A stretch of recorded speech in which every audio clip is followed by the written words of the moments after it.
Entonces, como vimos en la semana pasada, güey, Ajá. yo tengo una corrección que nos hizo el buen Jeremy Ramos. Saludos, amigo. Nos hizo una corrección ahí en YouTube que nos equivocamos cuando hablamos de la bruja de Endor. Ya, sí, sí, sí. ¿No? Él nos comenta que Saúl fue esa noche a ver a la bruja y pidió que invocara al espíritu del profeta Samuel. Cuando este se aparece, lo hace como un viejo envuelto en un manto y habla directamente con Saúl. Y es ahí donde la bruja de Endor se da cuenta que el vago es el rey. El profeta Samuel le dice a Saúl que había sido abandonado por Dios porque no había exterminado por completo a los amalecitas.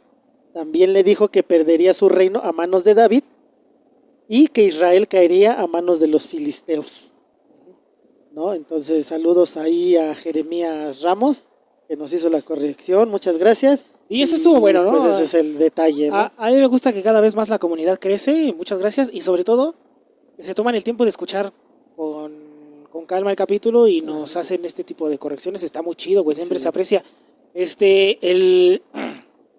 El video de los changos, güey. Ese, cómo se hizo una locura, ¿no? Completamente. Sí, se volvió una locura ahí en TikTok. Sería nuestro primer madrazo, sí, ¿no? Pues es el primero que llega a los casi 2 millones. Que casi llega a los 2 millones, ¿no? Sí. Para aquellos que no sepan el contexto, métanse a nuestra cuenta de TikTok, búsquenos como... El podcast perdido. ¿Así? Ajá, sí, ¿no? Ahí Como el en podcast TikTok. perdido. Y chéquense la locura con el clip de los chimpancés. De los chimpancéses. Ay, un maldito error, güey. Mi dislexia apareció un segundo y pum, se perdió el control. Aún así, muchas gracias por seguirnos, muchas gracias por escucharnos. ¿Y qué te parece si ya nos vamos con el intro? Para empezar con el capítulo, porque a mí me urge concluir con este tema de las brújulas, man. De las brújulas. ¡Córrela!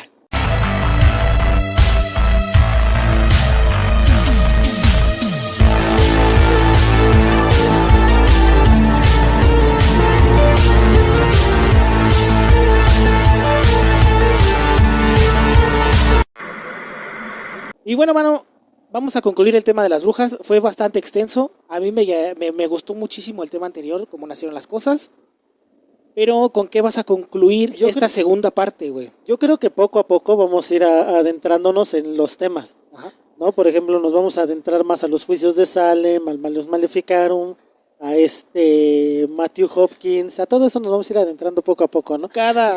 Digamos que ese nada más fue como una embarradita para conocer el origen. Pues es que a final de cuentas el capítulo habla con respecto a las brujas, ¿no? Así es. Entonces es una historia tan larga y tan extensa en cada uno de esos puntos que pues para hacer el capítulo completo de las brujas tenías que pasarlo, lo teníamos que revisitar al menos un momento, pero ya después con calma se le dedicará un capítulo completo a cada uno de los temas de interés que tenga que ver con las brujas. Pero ¿cómo vamos a concluir esto, güey? Fíjate, ahorita vamos a empezar un poco con cómo es todo el aspecto de las brujas en México. Ok, con Doña Clotilde vas a empezar. No, o sea, existen un montón de cuentos, de leyendas, de mitos de brujas en todo México. Sí. Después nos adentraremos a eso. Okay. Ahorita yo quiero contarte un poco de todo lo que involucra a la brujería en México, ¿no? Pasando un tanto por la Inquisición, un poco por los nahuales, o sea, ¿qué es una bruja aquí en México o dónde entra todo el contexto de la brujería aquí en México? ¿Y por qué chingados se quitan sus patitas para volar? ¿Has visto? Ese es un mito que se tiene muy, muy arraigado, ¿no? Que según se quitan sus piernitas para volar. Eso yo nunca lo entendí. Se supone que una bruja, es que existen diferentes mitos, ¿no? Por ejemplo, uno de los mitos es que se tiene que quitar las piernas para poder volar. Uno de los relatos que aparece, que es muy popular, es en La Mano Peluda, Ajá. de José Ramón Sáenz, Juan Ramón Sáenz. Una persona llama y cuenta la historia de que en una ocasión en la noche su esposa salía por las madrugadas a vagar, pero esta persona, este señor, se quedaba en su casa porque su esposa al cenar le daba algún menjurje, le daba algo para dormirlo. Okay. Entonces él cuando despertaba como que cansado, y su esposa siempre preparaba moronga. Ajá. ¿No? Para los que no sepan qué es la moronga, pues es como un platillo hecho a base de sangre coagulada. Ajá. ¿No? Que se mete así como en un chorizo, es como un chorizo de sangre. Sí, de sangre coagulada. Entonces siempre le hacía de comer moronga. Entonces en una ocasión, y por ahí en el pueblo escuchó los rumores que decían de que su esposa era una bruja. Ok. Entonces una noche no se tomó el menjurje y se hizo el dormido. Ya en la noche su esposa se despierta a las 3 de la madrugada aproximadamente, porque esa es otra, se asocia la hora de las 3 de la madrugada como la hora de las brujas. Exacto, ajá. ¿No? Entonces el señor relata que a las 3 de la madrugada su esposa se levanta y se va sale de la recámara y en la sala se quita la cabeza y se quita las piernas. Ok. Y ya después como que se convierte en lechuza y sale de la casa. Ok. Entonces este cabrón se despierta, ve la cabeza, ve las piernas y me parece que los brazos, pero lo importante aquí es que ve la cabeza. Ajá. Entonces se espanta y sale tratando de perseguir a la lechuza en la que se convirtió su esposa. Sí. Mientras la lechuza está volando, este güey, pues su cabeza se llena de un montón de preguntas. Ajá. En determinado punto la lechuza baja en una especie como de cueva y se mete. Dentro de la cueva había diferentes cuerpos de personas que habían desaparecido del pueblo. Entre ellas encuentra, o el señor alcanza a ver, la cabeza del carnicero o de una persona que tenía una tienda que había desaparecido recientemente. Okay. Entonces mientras estaba su esposa como lechuza y habían otras 4 o 5 más ahí alimentándose de los cuerpos. En determinado punto yo creo que se llenaron y las lechuzas salieron de la cueva y se fueron volando, pero en dirección contraria a la casa de este señor. Sí. Entonces en ese momento al señor lo que se le ocurrió fue meterse a la cueva, agarrar la cabeza y llevársela, la cabeza del carnicero. Sí, okay. Se la lleva y se va para su casa. Ya cuando llega a su casa, agarra la cabeza de su esposa y la esconde y pone la cabeza del carnicero. Este relato está poca madre. Y ya después agarra y se vuelve a acostar. Ya entrando la mañana, como a las 5 o 6 de la mañana, el señor escucha ruido de que está llegando su esposa, ¿no? Entonces, por lo que alcanza a ver, ve cómo su esposa se pone las piernas, se pone los brazos y se pone la cabeza. Cuando se pone la cabeza, va y se acuesta con él. No seas cabrón. Cuando se acuesta con él, el señor dice, hola, mi amor, ¿ya llegaste? Dice, sí, ¿cómo te fue? Bien, en eso voltea a la esposa y es cuando el señor le saca un espejo y le enseña que tiene la cabeza del carnicero. Qué horror. Entonces, ese es un relato que se cuenta. Está bien cabrón, güey. Es que ese mito de que se desarman las brujas, no, bueno, en lo que he buscado, lo que he leído así, no se da en ninguna otra parte del mundo, güey. No, ahorita te voy a dar un poquito más, vamos a entrar un poquito más a todo eso, ¿no? ¿Por qué se da? Y ponle tú que tal vez en otros lugares más alejados del mundo, donde se habla de las brujas, porque esto es un fenómeno muy común en Latinoamérica. Sean como legos, ¿no? Que se desarmen, ajá. Okay. Sí, yo me acuerdo que también yo llegué a escuchar la historia de que nos contaban de que en una ocasión una señora andaba pues así como molestando a varios niños. No, esta historia la contaba mi papá. Ajá. ¿No? Él decía que donde vivían de niños había una señora que siempre molestaba a los niños, ¿no? O sea, como que los jalaba o algo así, pero pues los niños nada más se quitaban y seguían su camino, ¿no? Entonces cuentan que en una ocasión una lechuza se paró encima de un árbol donde se juntaban todos los niños y bajaba y picoteaba a los niños. Entonces dicen que los niños, fastidiados de esa situación, agarraron piedras y le empezaron a apedrear. Cuando la lechuza cae, ya en el suelo la empezaron a golpear con palos, incluso uno de los chamacos le rompió un ala. Y ya la lechuza, como pudo, se escapó y se fue. Al otro día, contaba mi papá que se veía a la señora esa con un brazo roto y toda madreada. ¿No? Retomando un poco, que por favor no lo hagan, si llegan a ver ese tipo de animales, sí. No los apedreen, no les hagan nada. Sí.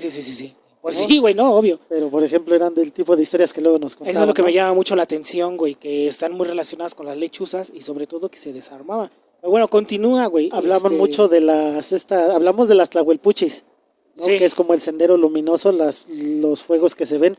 Platicando con un amigo nos contaba que en un cerro, ahí en Tlanepantla, no recuerdo cómo se llama esta zona, pero que en las noches se ven luces de fuego que vuelan alrededor del cerro. Ajá. Pero no, obviamente, bueno, podría decirse que son ovnis, ¿no? Porque son objetos voladores no identificados. Sí. Pero vamos que la gente de la zona no los tiene asociados Con ovnis. con naves extraterrestres, Sino con brujas. Con brujas. Ajá, porque las Tlahuelpuchis se transformaban en bolas de fuego, ¿no? Así es. De hecho, me parece que Tlahuelpuchi es eso, ¿no? Sendero luminoso. Sendero luminoso. No, ahumador luminoso. Ahumador Ajá. luminoso, güey. Sí, sí, Ajá, sí. es eso. Bueno, mira, vamos a empezar un poquito con todo este tema, ¿no? Ajá. Nos estuvieron diciendo que deberíamos de tener un poquito más de control sobre la información que damos y estar dando un poquito más de citas, ¿no? Sí, sí, sí. Yo te voy a poner fuentes en esta ocasión. Ok. Para quien quiera irlas a buscar, ahí están, ¿no? Vamos a empezar. Roberto Martínez González, en su artículo Los enredos del diablo o de cómo los nahuales hicieron brujos, nos cuenta de cuando los frailes católicos llegaron a tierras mesoamericanas, cómo se encontraron con estas mujeres que estaban en una realidad completamente diferente a la que ellos conocían. Definitivamente, ¿no? Ajá, estas mujeres eran denominadas como nahualis. Y estos cabrones, los frailes que llegaron, lo que hicieron fue asociarlas con algo que ya conocían. Las asociaron con las brujas. Ok, sí. Entonces las nahualis se suponen en diferentes códigos y en este mismo artículo de Roberto Martínez, lo encuentran en la hemeroteca de la biblioteca de la UNAM. Sí. ¿No? Eso es fácil de encontrar. Pero esto, en los códices que aparecen, estas mujeres eran las que se encargaban de curar a toda la población por medio de ya sabes, de menjurjes, de plantas, de combinación de diferentes técnicas y rituales. Una vez más, es una mujer con conocimiento de la naturaleza, Sí, cabrón. sí. Las nahualis. Nada más que aquí en México, o bueno, en la Mesoamérica naciente, se les tenía un mayor respeto, se les brindaba incluso culto. Se les rendía culto. Ajá, sí, se les rendía culto al ser unas personas muy importantes dentro de la comunidad. Sí. ¿No? Cosa que era completamente contraria a lo que pasaba en Europa, que era donde las quemaban, ¿no? Y donde sí, pasaban sí, todo sí, lo que narramos en los capítulos anteriores, ¿no? Sí. Pero, o sea, aquí sí se tenía buena estima hacia estas curanderas, nahualis, que a manera de ponerles un nombre o asociarlas con algo, los monjes que llegaron las llamaron brujas, las asociaron con la brujería. Y estamos de acuerdo que es fácil asociarlas con la brujería, güey, porque la brujería, ya lo relatamos en el capítulo anterior, está relacionada con mujeres con mucho conocimiento y que utilizan la naturaleza para sanar. Sí. La relación directa era esto, porque estas mujeres eran exactamente lo que hacían, ¿no? La relación era muy obvia y muy fácil de hacer, ¿no? Sí, y está genial toda esa parte. En este ambiente eran tanto hombres como mujeres, Ajá. ¿no? Eso es algo muy importante que la religión, en ese momento la religión católica no mostraba como una realidad, ¿no? La igualdad entre hombres y mujeres. No existía como tal la igualdad entre hombres y mujeres. No. La mujer siempre ha sido un vehículo para crear otros hombres, güey. Así es, y dentro de las culturas mesoamericanas las mujeres eran muy importantes. Sí. Entonces esto es cuando ya empieza a chocar las creencias de los frailes católicos con las culturas mesoamericanas. Exacto. ¿No? Y aunque nahuali o nahual es un ser humano con un alter ego animal, Sí. también se relaciona con un especialista espiritual con la capacidad de transformarse. Sí. Es ahí donde surge Los nahuales, ¿no? nahuales o el mito del nahual de cómo pueden transformarse en diferentes criaturas. Muchas veces se asocia al animal espiritual de cada nahual, cómo es que llegan a convertirse en nahuales. Después hablaremos directamente de los nahuales. Sí, porque en otras partes del mundo se dan muchas similitudes, incluso los nativos americanos, no me acuerdo cómo se llama, Son los skinwalker. pero tenían Los al suyo, navajos, ¿no? Ajá. Los navajos tenían el skinwalker, que si ves las características de un skinwalker y su mitología, está muy relacionada al nahualismo. Sí, las culturas centroamericanas, empezando desde Yucatán. Ya sé que Yucatán es de México, pero vamos. Sí. De Yucatán hacia abajo. No todo el tiempo fue de México. Ajá, ahí se les conoce como los guay. El guaychivo, el guayperro. Ajá, sí. Ahí se conoce como los guay. Entonces la bruja, o en cambio la bruja, era una persona que había realizado un pacto con el demonio y tenía el poder de dañar a las demás personas y presentaba un comportamiento asocial. lo que permitió que los religiosos identificaran a estos seres como semejantes. Ah, sí. Entonces, lo que te digo. Hay que tener en cuenta que también todo aquello que no entendían lo relacionaban con Satanás, güey, ¿no? Entonces, pues, la relación era muy simple de hacer.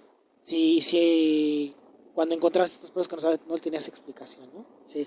Fray Bernardino de Sahagún, en su obra Historia General de las Cosas de la Nueva España, señala a estos seres como los Nanahualtin, que eran propiamente brujos que espantaban en la noche a los hombres y chupaban la sangre de los niños. Ajá. Entonces todos estos, cada uno empieza a contar su propia historia. Ruiz de Alarcón, Bernardino de Sahagún, ahorita el otro cabrón que te comenté. Bernal Díaz del Castillo. Ajá, Bernal Díaz del Castillo.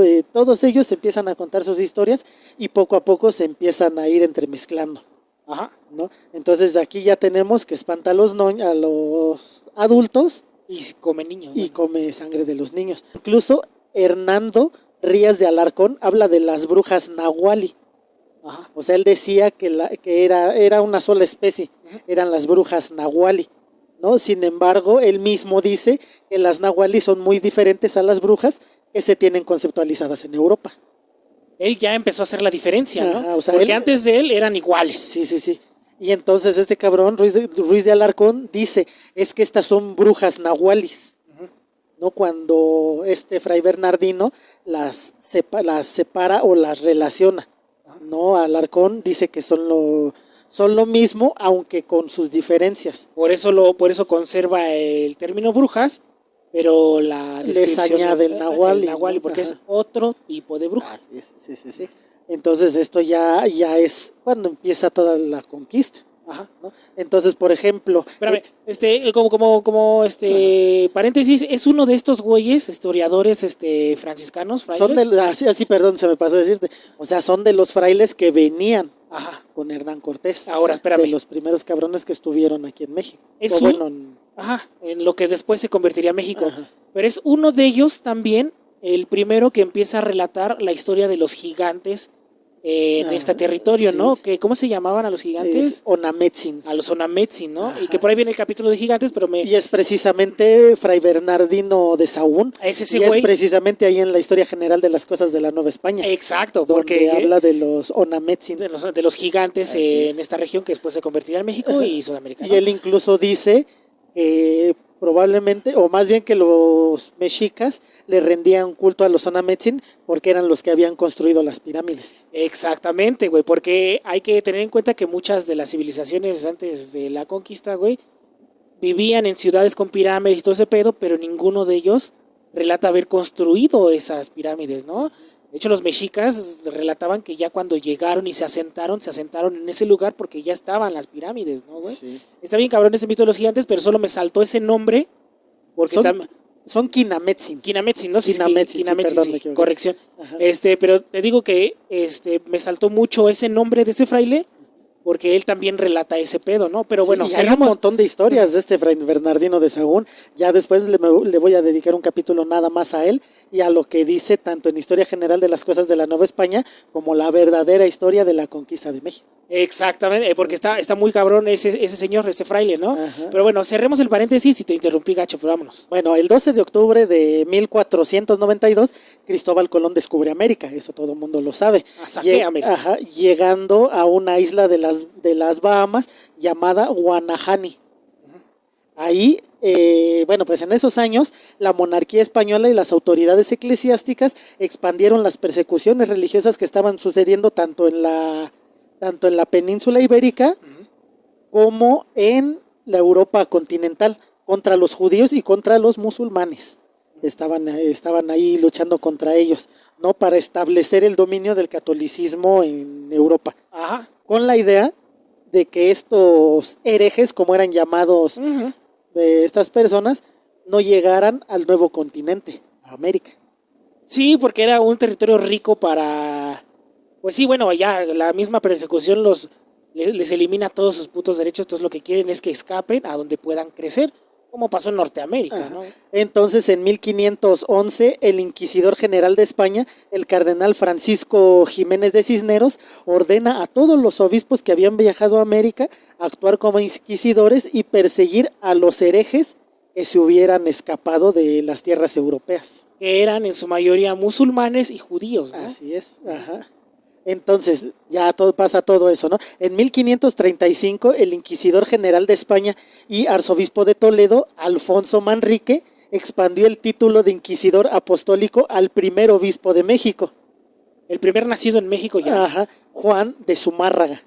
Ok, sí. Que este cabrón también es muy, muy conocido, porque aquí en México hizo desmadres, ¿no? Entonces Juan de Zumárraga es el que se convierte en el primer inquisidor apostólico aquí en México. Sí. Y aunque este güey no creyó que fuera prudente establecer la Inquisición aquí en México, cometió el terrible error de pasar a proceso a un indio, señor principal de Texcoco, en ese entonces bautizado con el nombre de Carlos, Ajá. que era nieto de Nezahualcóyotl, Oh, a quien lo ok. acusó de seguir sacrificando víctimas. Ok. Entonces el inquisidor apostólico lo mandó a quemar vivo en la plaza pública el 30 de noviembre de 1539 para convertirlo en la primera víctima del Santo Oficio de la Nueva España.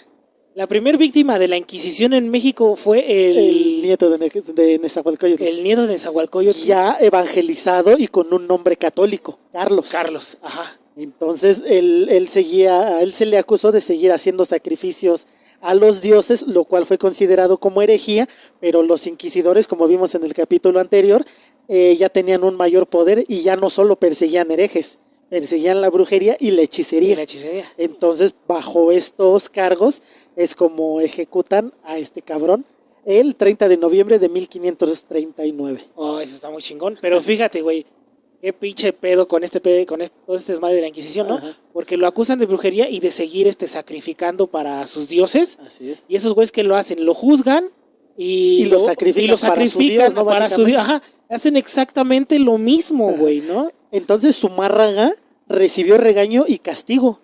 Porque, porque las disposiciones reales y las reglas del Santo Oficio estipulaban que los indígenas eran los únicos que no podían ser juzgados porque se encontraban en proceso de evangelización. Ok, le estás quitando soldados al Señor, güey, Ajá, prácticamente, güey. así es. No es que respetaran sus creencias ancestrales, Ajá. sino que le estás quitando miembros, ¿no? Sí, de hecho, también históricamente por eso mismo se empezó a satanizar la homosexualidad, ¿no, güey? Porque la homosexualidad impedía que nacieran nuevos creyentes o nuevos soldados, ¿no? De ahí viene la homofobia, güey, ¿no? De gobiernos e instituciones religiosas que se dieron cuenta que los homosexuales no se iban a reproducir y eso generaba un gran problema. Principalmente Pero, instituciones religiosas, ajá, porque no están permitiendo, o al haber más parejas homoparentales, bueno, parejas del mismo sexo, ya no llegan a las iglesias a casarse. exactamente. Ya no requieren de los santos sepulcros, porque ellos mismos crearon digamos que la enfermedad y las formas de contagio, no sé cómo expresarlo. O sea, la iglesia dice, tú no puedes estar con nosotros por ser homosexual. Entonces como no puedo estar contigo, no me puedo casar, no me puedo bautizar, Ajá, no puedo recibir los santos óleos, no puedo recibir la Sagrada Sepultura, no puedo recibir nada. Y eso es menos dinero, entonces ¿qué hacen? Prohibirlo. Pero bueno, ajá. Entonces te digo que eso se me hace interesante, ¿no? Que entre las reglas estaba que los indígenas no podían ser juzgados porque apenas estaban aprendiendo a volverse católicos. Ajá, esa era la única intención, güey. Era porque habían visto todo el desmadre que se estaba haciendo con la Inquisición. Entonces era seguro que si la Inquisición llegara como tal aquí, iban a barrer con todo, güey. Entonces, lejos de ser un pedo ahí como de buena ondita, ¿no? De los inquisidores y todo, era 100% estrategia, porque si empiezas a matar a toda la indiada, pues te vas a quedar sin súbditos, pero te vas a quedar sin sirvientes, güey. Entonces, fíjate, en 1539 ya había inquisidores. O sea, ya estaba la Santa Inquisición, pero aún no estaba el Tribunal del Santo Oficio. O sea, quien los juzgaba, por eso Zumárraga dijo, chingue su madre, mátenlo. Sí. ¿No? Es hasta 1571 que Pedro Montoya de Contreras, o Moya de Contreras, como se le quiera decir, este güey era el inquisidor mayor de la Nueva España y él fue el que estableció el Tribunal del Santo Oficio de la Inquisición, iniciando oficialmente la Inquisición en México. Yo digo que la Inquisición en México inició en 1539, ¿no? Que fue cuando ejecutaron a este cabrón. ¿Era nieto? Era nieto de Nezahualcóyotl. ¿No? Entonces se supone que en 1571 es cuando se establece el Tribunal del Santo Oficio, o sea, se establece quiénes iban a juzgarlos. Sí. Pero desde tiempo atrás ya los estaban ejecutando sin juicio. Ajá, ¿no? por eso mismo cagaron a ese pinche franciscano, ¿no? Sí, el que dice, pues es que aquí no hay tribunal. Entonces ya después se lo mandan Entonces, y es cuando ya, por así decirlo, ya oficialmente es cuando inicia llega la Inquisición. ¿no? Además de la herejía, una de las acusaciones más comunes que enfrentaban los procesados por el Santo Tribunal era el de hechicería o brujería. Sí. Y usualmente las señaladas eran mujeres, pues se consideraba que tenían mayor tendencia a creer en supersticiones y en adorar al demonio, en adorar al diablo. Ajá. Como te digo, estos cabrones son los que empiezan a poner a la mujer en segundo término, como ciudadanos de segunda. Ajá. ¿No? Entonces, a pesar de que ya se está hablando de que se estaban acusando tanto hombres como mujeres, eran las mujeres las que recibían el mayor peso de la ley canónica, digamos. Porque era lo que estaban buscando, brujas. Ajá. Y a diferencia de lo que ocurrió en Europa, los procesos por brujería y hechicería en el Nuevo Mundo normalmente no terminaban en hoguera. Terminaban en tortura, en azotes, en destierro. Pero que eventualmente llegó a todo eso, ¿no? Incluso, fíjate, un dato muy curioso de todo esto, ¿no? Y esto yo me lo encontré, les voy a poner los enlaces ahí les voy a poner los enlaces de todo esto en el grupo, ¿cómo se llama el grupo? ¿Quién perdió el podcast? ¿Quién perdió el podcast? Allí en Facebook, únanse, ¿no? En el Archivo General de la Nación se resguarda el fondo inquisitorio. Ok. Y ahí es donde hay miles de volúmenes donde se ofrecen los pormenores sobre el proceder del Santo Oficio en la Nueva España. Y ahí se muestra la colección de todos estos escritos de esos años. Ok, uno puede acceder a esas madres. Cualquiera puede acceder a esos. ¿En serio? ¿No? Es más fácil si tú llegas al Archivo General de la Nación, que es ahí en el Palacio de Lecumberri, aquí en la Ciudad de México, llegas con lo que estás buscando directamente. Sí. No, aquí yo ahorita te voy a poner uno que me encontré por ahí y ahorita te lo voy a contar. Pero si llegas exactamente sabiendo qué es lo que vas a buscar, simplemente en mostrador lo pides. De lo contrario, tienes que hacer todo un proceso, acreditarte como investigador y la chingada. Ok, es que facilitaría el trabajo, ¿no? O sea, tampoco van a estarte prestando las cosas para ver qué encuentras, ¿no? Y luego, por ejemplo, cuando tú haces todo el trámite para sacar los archivos, cuando no sabes cómo se hace, no te permiten sacar fotocopias, no te permiten sacar fotos. Es como los juzgados. Sí. No, que ya cuando te conocen, pues ya les das una coca y te dejan sacar copias. Pero realmente no se deja. Incluso, dato curioso para los ñoñerísimos. Ahí existe un acervo muy importante de cómics mexicanos. Sí. Que lamentablemente mucha gente se ha robado. ¿Sí? Para vendérsela a Luis Gantús. Yo creo. Pero bueno, ese es otro tema. Ante este adoctrinamiento católico, las brujas o las nahuali empezaron a cambiar sus rituales, incluyendo ritos cristianos como forma de ocultar su creencia. Empezaron a ocultar sus ritos dentro del rito cristiano. Así es. Entonces, actualmente hay una película muy popular en Netflix, bueno, medio famosa en Netflix, que habla acerca de brujería, de una reportera norteamericana que viene a visitar a una bruja en Veracruz. Ah, sí, medio reciente. Sí, no recuerdo cómo se llama la película, pero una de las críticas que tuvo la película es que la bruja hace rituales prehispánicos mezclados con rituales cristianos. Pero eso es real porque los empezaron a adaptar. Entonces, digamos que es ahí donde se empiezan a adaptar todo eso. Ahorita llegamos un poquito más allá, pero es más o menos para que vayas viendo cómo se empieza a formar todo esto de la brujería relacionada con los mitos prehispánicos. ¿No? Y cristianos. Y cristianos, efectivamente. En 1585, Pedro Montoya de Contreras, el cabrón que trajo la Inquisición, convoca al Concilio Tercero Provincial Mexicano, ya que la evangelización había fracasado y se debían endurecer los castigos, porque pues nadie se quería volver católico. Entonces a todo mundo tenías que estar torturando y sacrificando para que se volvieran católicos. Es lo que se comenta mucho, ¿no? La evangelización llegó a huevo. No fue de manera voluntaria. Al principio fue de manera voluntaria, pero este cabrón se dio cuenta que pues estaba tardando, no estaba Y funcionando. no eran muchos, ajá, no. Y que los que se estaban llevando a toda la gente hacia sus ritos eran los nahuales, o Sí. las nahualis, ¿no? Entonces este güey fue el que propuso que se empezaran a endurecer los castigos contra la gente que no se quisiera volver católica. Y por endurecer se refiere a desaparecer. En torturar es cuando se elimina la cuestión de que los indígenas no pueden ser juzgados porque están en proceso de evangelización. Esa parte se elimina y ahora sí los y ahora empiezan a sí, ya es cuando es a huevo Okay. que vas a ser católico, ¿no? Ya en el siglo XVII, con la llegada de la Ilustración a la Nueva España, las creencias indígenas en general y el nahualismo en particular comenzaron a ser pensados por los grupos religiosos no solo como fruto de inspiración diabólica, sino como producto de la ignorancia y el atraso en el que vivían los indígenas. Okay. Entonces otra vez vuelven ellos a tomar a los indígenas como si fueran seres inferiores o salvajes.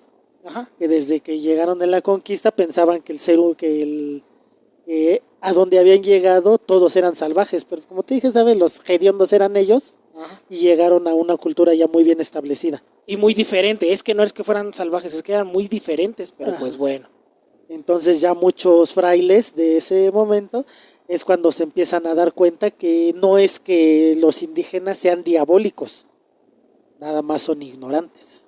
De su religión. De su religión y viven en un atraso muy cabrón porque ellos pensaban que eran lo más, bueno, no pensaban, en realidad eran lo más avanzado en ese momento, ¿no? Porque a pesar de que los indígenas mexicas tenían toda una estructura sociopolítica en el centro de México o en el centro de la Nueva España, no eran capaces de realizar viajes continentales. Sí, ajá. Cosa que hicieron estos cabrones.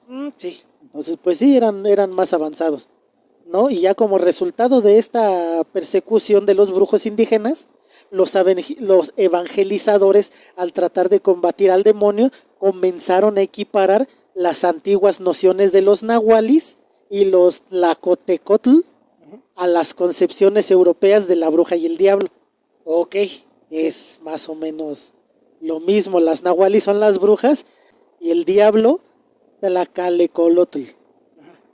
Y es probablemente a partir de esta confusión en la que el diablo y la bruja terminaron por integrarse a la cosmovisión mesoamericana. Sí, definitivamente suena lógico. No, lo que te había comentado ahorita, o sea, empiezan a mezclar los ritos, pues no sé si se podrían decir paganos, los ritos mesoamericanos o de las culturas prehispánicas, es cuando los empiezan a mezclar con los ritos católicos. Digamos que a partir de la confusión que los mismos frailes Ajá. estaban diciendo. Sí. Ellos mismos provocaron esa misma confusión, güey. Ajá. Entre los procesos inquisitoriales es posible encontrar confesiones que los indígenas, tal vez bajo tortura, que yo le quitaría el tal vez, Ajá. hicieron respecto a su participación en prácticas demoníacas. Sí, porque no existía el demonio aquí, güey. Ajá. Entonces, fíjate, aquí te pongo un ejemplo que me encontré en el Archivo General de la Nación y es dentro del área de la Inquisición, es el libro 1751, el volumen 939 en la página 279. Santa madre, ¿verdad? ¿No? Ahora ahí están sus pinches fuentes que querían. ¿No? Fíjate, dice, para iniciarse en la brujería, un indígena tlaxcalteca declaró que una mujer tlaxcalteca llamada María o Gregoria Borrego, así dice, la llevó a la orilla del río bajo el pueblo junto a un carrizal grande y ahí llamó al demonio, el cual se presentó de negro con la figura de un hombre español. Bueno, para ellos ese sí era el demonio, ¿no? Ajá. Y como puedes ver, el nahuali o brujería en términos eclesiásticos españoles parece más bien responder a esa antigua estrategia de conversión que satanizaba al ritualista hereje para justificar su extirpación. Sí. ¿No? O sea, trataban de buscar la manera en la que sacar a relucir al hereje para poderlo convertir, para poderlo evangelizar. Aunque muchas veces, como te comento, pues era a base de tortura. Sí, siempre fue a base de tortura. No era un tal vez. Los autores aquí especifican que tal vez era bajo tortura. Yo Pero creo que sabemos que históricamente tal vez se tiene que hacer a un lado y afirmar que fue bajo tortura, güey. así es, con la llegada de los españoles, los médicos indígenas poco a poco fueron desprestigiados y esto empeoró en la época colonial, pues sus conocimientos y técnicas se consideraban como brujería y hechicería y hasta se les acusó de favorecer intervenciones del demonio. Una vez más están metiendo un demonio que aquí no existía, Sí, güey. sí, Un sí. demonio que ellos trajeron, ¿no? Pues fíjate, curiosamente la visión del demonio era desconocida para los indígenas. Ellos tenían sus propios dioses con ambas facetas, Exacto. que Ajá. al igual que los humanos podían ser buenos o malos según las circunstancias. Exactamente. Es que aquí no existía como tal el bien y el mal, o Dios y el demonio. Aquí sí, aquí existían dioses con dualidades, ¿no, güey? Por así decirlo, ¿no? Sí, Ok. sí, sí. Entonces, Fray Diego Durán, en el siglo XVI, decía: tenemos la necesidad de saber de raíz los antiguos engaños y supersticiones para evitar que esta miserable y flaca gente no mezcle sus ritos antiguos y supersticiones con nuestra divina ley y la religión cristiana. Porque son tantos y están tan enmarañados que muchos de ellos conviven con los nuestros, que están idolatrando, jugando y echando suertes que no entendemos frente a nuestros ojos, mientras pensamos que se están disciplinando y se están sacrificando ante Dios. Ese güey sí entendió completamente lo que estaban haciendo las nahualis, que era esconder sus rituales utilizando los rituales de la Nueva España, Sí, ¿no, güey? sin que ellos se dieran cuenta. Ajá, este güey sí lo entendió a la perfección. Ajá. Este güey está diciendo en este texto: estos cabrones nos están viendo la cara de pendejos porque siguen adorando a sus dioses complejísimos, utilizando como máscara nuestros dioses simples. Es básicamente el resumen de lo que dijo este güey, ¿no? Y es a partir de todo esto cuando empieza a surgir la figura de la Virgen de Guadalupe.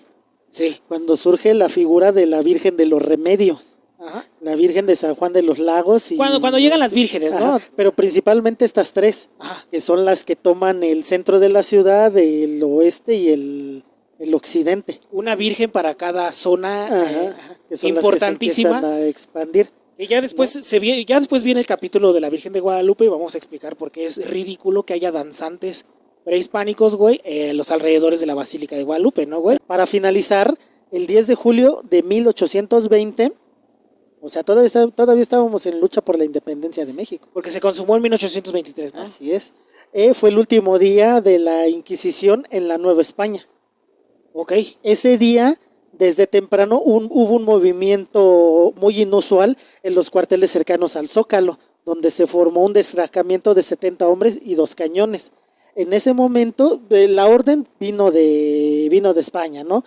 Yo me imagino que tratando de terminar con los conflictos que existían en la Nueva España, porque uno de los principales conflictos que existían para buscar la independencia eran todas las cuestiones religiosas que existían y cómo la gente era atacada o juzgada y ejecutada por la Inquisición. Entonces, una de las formas que buscaron para tratar de calmar al pueblo es abolir el Santo Oficio en México. Entonces la orden fue mandada para que se terminara el 30 de mayo, pero pues obviamente por distancias y todo eso llegó hasta junio, hasta el 10 de junio. Ajá. Es cuando ya por fin terminan con todo esto. Y aparte el Santo Oficio venía directamente de la vieja España, ¿no, güey? Y era precisamente de la que se querían deshacer, güey, con la independencia. Entonces ellos pensaban que a lo mejor quitándole el Santo Oficio iban a dejar de estar chingando y ya no iban a pedir su independencia. Cosa que pues no era cierto, eran múltiples factores los que estaban originando todo esto. Ahora solo estamos hablando del factor que corresponde a este pedo de la brujería. Ajá. Entonces todo este destacamento atravesó el Zócalo. El contingente militar avanzó hasta la temible plaza de Santo Domingo frente al edificio que es conocido como la Casa Chata. ¿Sabes cuál es la Casa Chata aquí en la Ciudad de México? En donde te hacen las falsificaciones, ¿no? Enfrente, lo que actualmente es el Museo de Medicina. Ok, sí. Ahí en República de Brasil y Donceles. Sí. Enfrente de Santo Domingo. Ese era el edificio de la Santa Inquisición, era el tribunal del Santo Oficio de la Inquisición. Ok. Y recuerda que unas calles más abajo, cerca del Metro Hidalgo, es donde estaban los quemaderos de la Santa Inquisición. Exactamente. O sea, está en línea recta el tribunal Sí. y los crematorios, Y ¿no? los quemaderos. Los Ajá. quemaderos de la Santa Inquisición era una línea recta, güey. Ajá. Salían de ahí directamente a que se les quemara. Sí, sí, sí. Está catedral a un lado, digamos que por esas épocas, a un lado estaba la casa chata y hacia abajo estaban los quemaderos. Los quemaderos. ¿No? Entonces, te digo que se llama, es conocida así como, o era conocida como la casa chata, ¿no? Acto seguido, un notario dio lectura al bando por el que se exigía la extinción del Tribunal del Santo Oficio y procedió a fijarlo en la esquina del edificio, ¿no? Tengo que ahí en ese momento no había gente en los alrededores, solo algunos transeúntes que extrañados y curiosos se acercaron para observar al capitán Lop, Robert Lop, que es el que traía todo este contingente, Roberto Lop, que tocó 3 veces a la puerta y nadie contestó. Sin obtener respuesta y encolerizado gritó y pateó la puerta, gritando abran, abran, ¿no? Y como no contestaban fue cuando dio la orden de que dispararan cañones contra la puerta. Pero antes de que dispararan los cañones, las puertas se abrieron y entraron ya con facilidad, ¿no? Y ante la amenaza de que iban a empezar a volar balazos, es cuando abren la puerta y ya los dejan entrar, ¿no? Y es cuando pues ya toda la gente está ahí en el pinche chisme, incluso mucha gente se metió a ver qué chingados pasaba adentro. Ajá, sí. ¿No? Porque ya era México, cabrón. Así es. Entonces, esa madre te digo que era el Tribunal de la Santa Inquisición, entonces era una cárcel inquisitoria. Sí. Ahí tenían a todos los reos inquisitorios y muchas ocasiones, o prácticamente en todas las ocasiones en las que se juzgaba a un hereje e iba a ser ejecutado, se lo llevaban desde ahí hasta los quemaderos caminando, encadenado y... Que no está lejos, pero sí es una caminata humillante, ¿no? Sí, y güey? una chinga que les iban poniendo en el camino. Y principalmente mujeres a las que se les acusaba de brujería. Ajá. Entonces, pues ya el fin estaba próximo y temiendo por sus vidas, el conserje, el carcelero y el cocinero del Santo Oficio se presentaron ante los militares que pedían, estaba tocando el capitán Lop, ¿no? Entonces ya estos güeyes, el conserje, el cocinero y el carcelero, son los que le dicen a Lop que los inquisidores recién estaban terminando de llevar un juicio. Cuando Lop y su gente se mete, ya no encuentran a nadie. Y es cuando se dan cuenta que los pinches güeyes estos, los inquisidores, habían escapado por los techos para brincarse a unas vecindades vecinas. Algo muy común entre la rata aquí en México, ¿no? Exactamente. Entonces ahí el único inquisidor que se quedó es un ruquillo que tenía reumatismo y pues que no pudo escapar. No pudo escaparse como la rata, ¿no? que era. Y él fue al que se chingaron, al que ejecutaron, ¿no? O sea, los demás sí escaparon. Ah, sí, todos los demás escaparon, nada más terminaron ejecutando a este cabrón, porque a final de cuentas era un inquisidor. Sí, sí. O sea, sí se lo merecía, seguramente. Y tomando de pretexto de que la orden venía de mayo, y a pesar de que había llegado en junio, dicen, güey, desde mayo está la orden y tú sigues ejecutando gente. Buen punto ¿Ah, sí? ese, buen punto, ajá. Que por eso te vamos a ejecutar. Sí, aunque no lo hayan encontrado ejecutando, la orden viene de tiempo Viene atrás. desde güey. mayo, sí, llegó en junio, pero pues ellos dijeron, ese ya no es mi problema. Ah, ese ya no es mi pedo. Ese ya no es mi problema, ¿no? Okay. Y estos güeyes entran y ya con la orden de liberar a todos los reos, el capitán se dirige al patio de los naranjos, ahí en la casa chata, y mandó a abrir todos los calabozos. El pedo es que todos los militares que fueron a abrir los calabozos vieron que pues, eran escalofriantes, güey, ¿no? Sí. La luz apenas entraba y no había ningún tipo de mobiliario y todos los cuartos estaban inmundos. Sí, ¿no? pues Ya, calabozos. sí, ya entra este cabrón y un testigo de la época dice que llegaron gritando, vamos a salir de este antro. Hay que salir de antro, ¿no? Yo le creo que le dijeron. No, lo que pasa es que también esa es una de las tantas palabras que Ajá. se modificó, ¿no? Porque antes los antros eran la cantina de Mou, no el barbar. Ajá. Entonces te digo que este mismo testigo refiere que cuando dicen vamos a salir de este antro, van y sacan a un hombre gigantesco que era conocido como el guatemalteco. Era un judío llamado Rafael Crisanto Gil Rodríguez. Okay. Y este cabrón fue encarcelado simplemente por ser descendiente de los judíos que habían sido expulsados de Portugal en el siglo XVIII. Nada más por eso. Nada más por eso fue encarcelado e iba a ser juzgado por hereje. ¿No? Como ya comentamos al principio, los herejes eran todos, para cerrar pronto, ¿no? Los herejes eran todos aquellos que no eran católicos. Ajá. Al principio a los indígenas se les perdonó porque estaban en procesos de evangelización, pero ya después eso se eliminó y aunque estuvieran en proceso de Ajá. evangelización, iban a incurrir en la herejía. Sí, porque las ¿no? nahualis estaban Ajá. saliéndose de control. Bueno, las nahualis, las brujas estaban saliéndose de control para este tipo de pedos, ¿no? Sí, sí, sí. No, fueron 39 presos los que fueron liberados.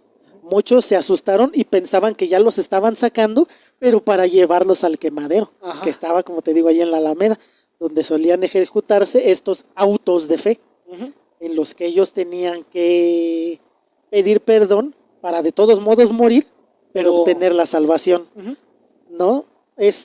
Había otros 30 prisioneros, eso sí, ya estaban todos madreados, ¿no? Y con el paso de los años, algunos habían perdido parientes, familia, no tenían dónde vivir, no tenían nada, güey, habían perdido todo por estar encerrados. Hay cabrones que pasaron hasta 20, 30 años ahí encerrados. Entonces el virrey Juan Ruiz de Apodaca se apiadó de ellos y pues ahí les dio una lana, ¿no? Porque la Inquisición los había privado de su vida y de algo muy, muy valioso. Era su libertad, su pasado y su futuro. Sí, Y ese fue pues el final de la Inquisición en México. El final de la persecución de las brujas en México. en México, ¿no, Así güey? es. Está muy cabrón, güey. Entonces te das cuenta cómo poco a poco fueron evolucionando, cambiando la situación en la que se encontraban primero, no ejecutándolos por ser indígenas en proceso de evangelización. Ujú. Ya después empezaron a sacar más y más castigos. Entre las cosas que se acusaban como herejía, güey, estaba, por ejemplo, que no te podías bañar con agua caliente si no estabas enfermo. Ajá. No podías tener tu Biblia volteada.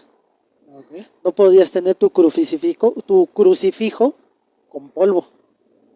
Entonces todas esas eran causas de herejía, por lo cual la gente pasaba al tribunal de la Inquisición. Ujú. Y fue hasta 1820, cabrón. Que Todo se- esto empezó en 1539, Ajá. cuando ejecutan al nieto de Netzahualcóyotl. Y termina, no Y más. 250 años después. Está bien cabrón, güey. Duró muchísimo tiempo, güey, la Inquisición en México, güey. Así es. Bueno, duró más en Europa, güey, pero bueno, aquí Bueno, supuestamente eran otro tipo de poderes los que se manejaban, güey. Está bien Entonces cabrón, ya aquí en México, ya ahora sí ya para finalizar, ya aquí en México ya tenemos todo ese antecedente de cómo se empiezan a mezclar los ritos prehispánicos con los católicos. Sí. Después, por esos mismos años, recordemos que mucha gente venía de lugares afrodescendientes. Venían de República Dominicana, de Haití, muchos venían de África y toda esa gente venía con sus creencias y sus ritos. Sí. Entonces hicieron exactamente lo mismo que hicieron las nahualis en el pasado. Empezar a mezclar sus costumbres y ritos con los existentes. Ajá. Entonces ya tienes un rito católico mezclado con la hechicería o la brujería, Ajá. que era la que utilizaban los antiguos indígenas mexicanos. Llega la gente de Haití y empieza a mezclar su vudú con los ritos. O sea, empiezan a hacer lo mismo que las nahualis, ¿no? Ajá, y empiezan a mezclarlo con un rito ya modificado. Y es cuando ya empiezas a tener los ritos ya distintos ritos que existen en la actualidad, ¿no? Sí, es que eso sí es muy verdadero, güey. Y yo creo que las nahualis fueron las primeras en hacerlo, esta mezcla de entre rito católico y sus propias creencias para esconderse de la Inquisición. Porque yo recuerdo que cuando estaba niño yo me enfermaba mucho. Y la familia de mi papá era muy supersticiosa y me llevaban con una bruja, güey. ¿No? A mí me llegaron a disque curar de niño con una bruja, güey, pero la familia era muy católica. Y yo decía, entonces, ¿por qué me están llevando con una bruja, no? Y esa bruja utilizaba dentro de sus ritos de hierbas, alcohol y todo ese pedo, imágenes religiosas, güey. O sea, la innovación que trajeron las nahuali, mezclando el rito católico con sus creencias, sigue hasta la fecha en los rituales de las brujas y la santería, güey. En donde mezclan imágenes de la iglesia católica, güey, ¿no? Eso sigue hasta la fecha, güey. Sí, sí, sí. Está bien Y interesante. entonces cada vez pues se van modificando más los ritos, gente le va agregando y ya de repente empiezas a ver cómo hay mezclas entre cristianismo, la brujería prehispánica, palomayombe, la santería y se empieza a juntar todo. Que deberíamos... Y es cuando empiezan a surgir que ya las velas de no sé qué, los rituales se transforman a cada tiempo. Yo creo que estaría bueno dedicarle un capítulo a ¿cómo se llama? A la santería y a ese tipo de pedos, sí. Que al igual que el catolicismo llegaron de lejos a México y se transformaron, ¿no, güey? Está chingón, güey. Pues es todo lo que te traigo esta semana. Está bien, este relato de la Inquisición de México está genial, güey. Y sobre todo, a mí lo que me llama muchísimo la atención, güey, es que la Inquisición termina en el centro histórico de México, güey. Agregándole una leyenda más al centro, que por sí está lleno de leyendas, cabrón, ¿no? Ahí operaban desde asesinos seriales hasta la Inquisición. Bueno, la Inquisición también son parte de los asesinos seriales final de cuentas, que ha operado en la historia, güey. Pero el centro histórico, por eso tiene esta mística tan cabrona, güey. Y existen muchos relatos de historias del centro histórico. Yo creo que la próxima semana te vas a traer otras les voy a traer algo de la Ciudad de México. O tal vez no, quién sabe. Manténganse al pendiente para ver si lo hacemos o no. O no, quién sabe. Por lo pronto, pues ya saben, ¿no? Síganos en todas nuestras redes. Estamos como el Podcast Perdido. Ajá. Nos encuentran en TikTok, en YouTube, obviamente. En Facebook como el Podcast Perdido. ¿Y cómo se llama el grupo? Métanse al grupo que se llama ¿Quién perdió el podcast? Donde ponemos todo lo referente al capítulo, ya sean videos, imágenes o información de más, ¿no? Y también se comparten muchos memes, mano. En Instagram igual como el Podcast Perdido. Sí, y ya estamos a una semana o unas 2 semanas de estar en Spotify para que nos escuchen, ¿no? Seguimos teniendo problemas ahí con eso, pero no se preocupen. Ya estamos a días de aparecer en Spotify. Por aquí tenemos el botón de unirse, de suscribirse. Vamos a empezar a ya darles contenido adicional a los miembros del canal. Ajá. Y muchas gracias. Nosotros fuimos el Podcast Perdido. Nos vemos la próxima semana. Adiós.